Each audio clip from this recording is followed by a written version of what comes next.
A communication from Lawrence Cutler. Mr. Cutler? Would you like to address the council?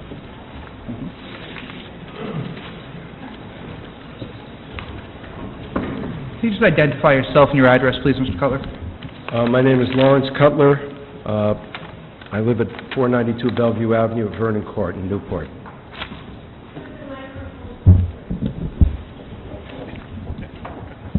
That's right. Ready?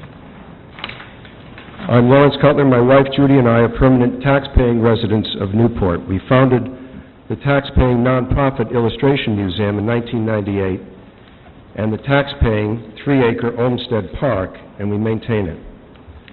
I'm going to speak in 3 parts. I'm going to first speak about an analogy in the year 2045.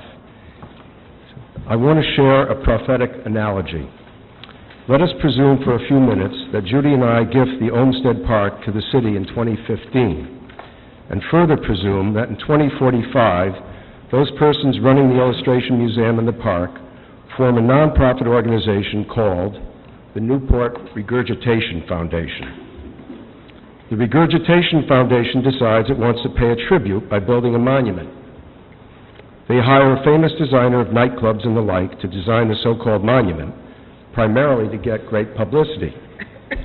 It is soon touted as a $4 billion in 2045 gift to Newport. The designer's name is Paris Jolton. She's not a registered architect, although she studied at Harvard, nor a registered landscape architect, but rather she is what she calls herself, an environmental artist. Her quickly designed proposal is to install in the Olmsted Park on Bellevue Avenue 3 60-foot tall faux Eiffel Towers painted pink, her favorite color. In 60 briefings and presentations, the Regurgitation Foundation assures Newport it's all consistent with the city goals. The question, is this a real gift to the city of Newport, and would it ever get approved by the city council? This analogy is for those of you who may have misconstrued what is going on, and for those others who do see what is going on. The second point I want to make, the UNESCO World Heritage Site application. Some years ago, Newport formed a committee co-chaired by Peter Roos to apply for a UNESCO World Heritage Site designation. The UNESCO selection criteria mentions a city, in quotes, a city whose outstanding values should be preserved for future generations, end quote. Where are those words now in respect to this project? Fake foundations in the middle of the city do not portray outstanding values. Furthermore, the UNESCO code requires selected cities, after they're selected obviously, to sign a pledge. Quote, property owners must commit themselves to preserving the historic character of their city forever, end quote. To that, Peter Roos responded, quote, the World Heritage List restrictions are less stringent than those of Newport's, end quote. Why then does the Restoration Foundation ask us to do something so egregious now? If Newport approves this Lynn debacle, we will be a city touting historic preservation, but in the process, the laughingstock of the world preservation community. It will set a bad precedent for having constructed a Disney World of fakes in the middle of our authentic city. So why does the Restoration Foundation come with a hypocritical proposal which can threaten Newport's livelihood? Newport's historical and architectural accuracy is our primary strength in attracting visitors. The third points I want to make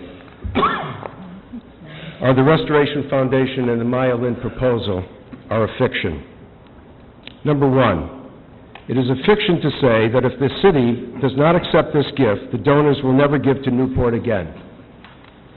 These benevolent donors and their families have given to worthy Newport causes for generations. It's an absurd thing to be saying. Number two, it is a $4 million outright gift to the city. It is also a precedent-setting threat to the city's historic legacy. Number three, it is a fiction that a proposed $500,000 plus endowment fund is sufficient for even a partial maintenance endowment. Number 4, it is a fiction that Maya Lin will design a great and creative project which will shower Newport with its glow. We all know the concept is not original, nor did it work as a park. Number 5, it is a fiction that a professional team would suggest stone dust as ground cover, show no handicap accessibility, and seating on cold stone walls in our New England climate. Thank you very much, Mr. Cutler. Thank you. Oh, okay. Excuse me.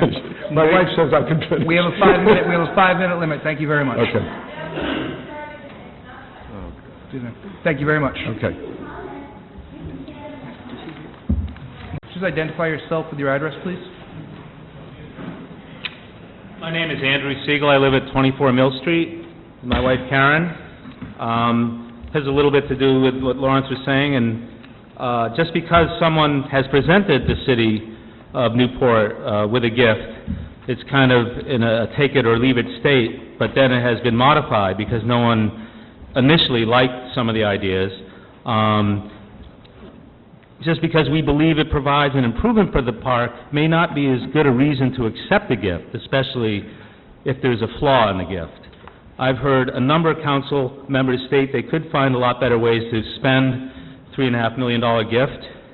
So my question is this really a gift, or is this somewhat of a threat that you are afraid to say no to the donors, or is it better to say, thank you very much, we might have a better solution, or let's sit down with you and together find a better solution? I listened to the public outcry. I have not read a lot of positive articles for the project. They've come from NRF board people. They've come from Trudy Cox. There was one in the paper tonight. But if you look at the stream and contrast of the editorials opposed to it, they're maybe running it at 8 or 9 to 10 to 1. I don't know if the model in the library is accurate or not, but Mr. Roos has promised he would stake out and tape off the areas so people can actually get a feel for the Ghost Foundation dimensions. When Karen and I look out our backyard, which we can practically... Mr. Siegel, if you could just keep to Mr. Cutler's letter, that's the important thing. I think I'm doing that. He did touch on this about the historic district. We're not allowed to change a window size in our house because it has to conform to the historic district. I don't know what right the city has to violate those rules by putting in fake parts, building parts in Queen Anne Square, which is in the heart. It has the background of the historic district. All I'm asking is we trust that our representatives will do some research on their own and process the information they're getting, get a little creative by maybe involving the public a little more, rather than having the NRF gift threaten you into shoving their particular design into our public property. And I'll just end with that. I trust when and if a plan is submitted, the public be given ample time between council meetings to vet the plan themselves, and that we have the council conduct an independent third-party workshop, so at least we can all say a fair process has been undertaken. Thank you. Thank you very much.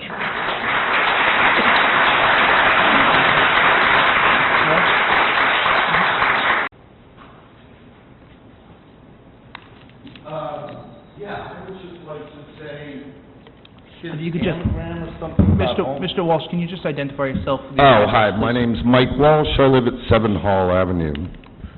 I brought a picture of Queen Anne Square. Here's the Walsh family building here, where we used to be located. I just want to say the anagram about he had an Olmsted Park, and then they got a designer to put up Eiffel Towers or something. For one, Maya Lin to me is the Olmsted of our time. She is planning to work actually with the foremost top landscape designer out there right now, the Olmsted of our time.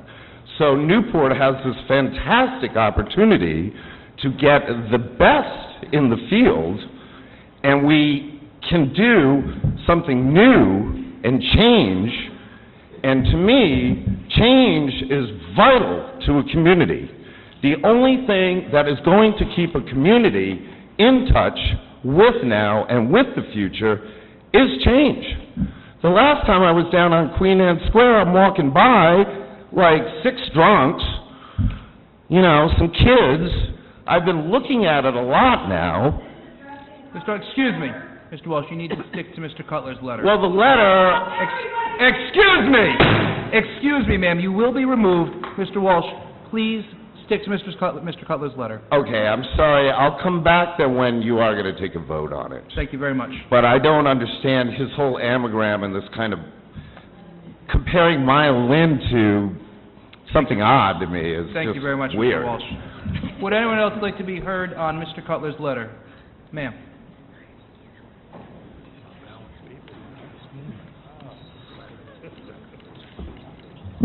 My name is Elizabeth Meyer. I have lived at 32 Church Street since 1986. This is directly on Queen Anne Square.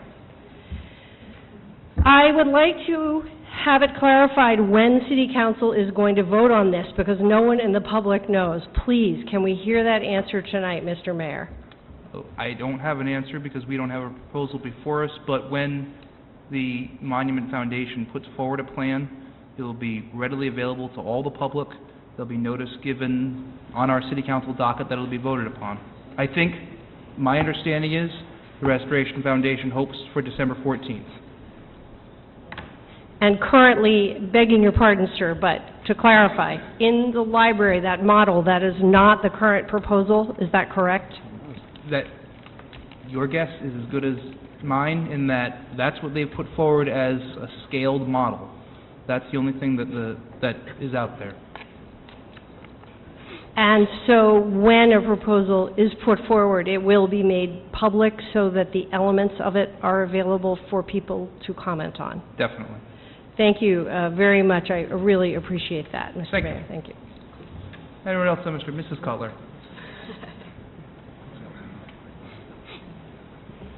Should identify yourself and your address, please? Yes, I'm Judy Cutler, and I live at 492 Bellevue Avenue. I want to complete the last two fictions that my husband did not get a chance to complete, which was number 7. It's a fiction, and no one knows very much at all about the project, because there are no details, there is no budget, there are no construction costs, estimates, and there's nothing that we have to go on but those plans or... But you're opposed to it. This is the fiction. I'm finishing his fiction. And number 8, the most important one, it is a fiction to call Maya Lin's earthwork installation proposal a monument, for that moniker is a misnomer. We talk here tonight about that, and you addressed it. You just now said the Monument Foundation. So it's no longer Newport Restoration Foundation, it's now called the Monument Foundation. Thank you. Thank you. Would anyone else like to address Mr. Cutler's letter?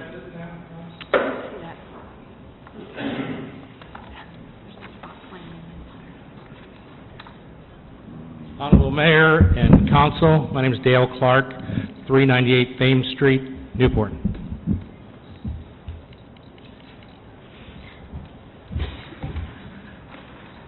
What I have before me here is the map plan for Queen Anne Square. The map plan is dated, the original plan was 1979, revised, and it was revised again in 1981. And when you read the deed agreement, it states parcels, which part is Queen Anne Square. It states parcels 5 and 7 are Queen Anne Square itself. And those parcels here on the plan show parcel 5 runs from Thames Street all the way up to the hedge line of where the cemetery is back here for Queen Anne Square. So this flat section in here is supposed to be part of Queen Anne Square. They were paid to maintain that property, but they've never owned that property. But when you talk to them, they act like they own this property up here, and they don't. And this clearly states they don't own that property. Thank you very much. Yes, sir. Anyone else on Mr. Cutler's letter? They'd like to be heard. That plan number, if you want it, is 10-10-20. Thank you very much.